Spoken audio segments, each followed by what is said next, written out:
Thank you for tuning into Abundant Moments. I'm so glad we are no longer under the law. We are under grace. Jesus fulfilled the law at Calvary, and now we don't have to line up with every letter of the law. You know, there were 10 commandments and 613 precepts. Who could ever even remember that?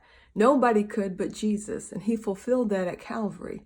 And I remember in the New Testament, we see in one of the Gospels where they came to Jesus and said, "Which is the greatest of the commandments?"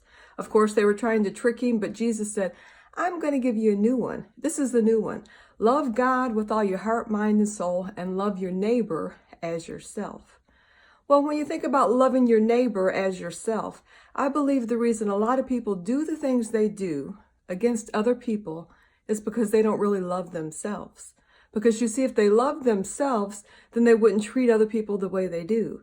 A lot of people have been taught that they're nothing, they're a mistake, they're wrong at everything, they're stupid. And many times we get that drilled into us where we think, well, I'm not worth anything. And if I'm not worth anything, then nobody else is either. And so because we feel that about ourselves, then we don't feel right about other people. So as Jesus said, love your neighbor as yourself. You might think this sounds strange, but I want to challenge you today to learn to love yourself. People say, oh, that sounds weird. No, Jesus said it. He said, love your neighbor as you love yourself, to the degree that you love yourself. And if we loved ourselves, if we thank God for who he made us to be, stopped comparing ourselves to other people, stopped looking at all of our shortcomings and our failures. And if we looked at ourselves through the eyes of God who loves us with an everlasting love, and we learned to love ourselves, then we wouldn't treat other people wrong. We wouldn't be evil to them. We wouldn't commit crimes against them. We wouldn't hate them. We would forgive them if we truly loved them as we loved ourselves, and we loved ourselves in the right way. So I want to encourage you today, look at the way you think about yourself. Look at the way you talk about yourself. Look at the way you feel about yourself.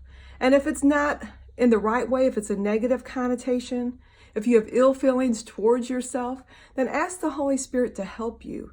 Forgive yourself for whatever it is.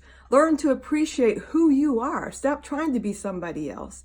And learn to love yourself so you can love your neighbor as yourself.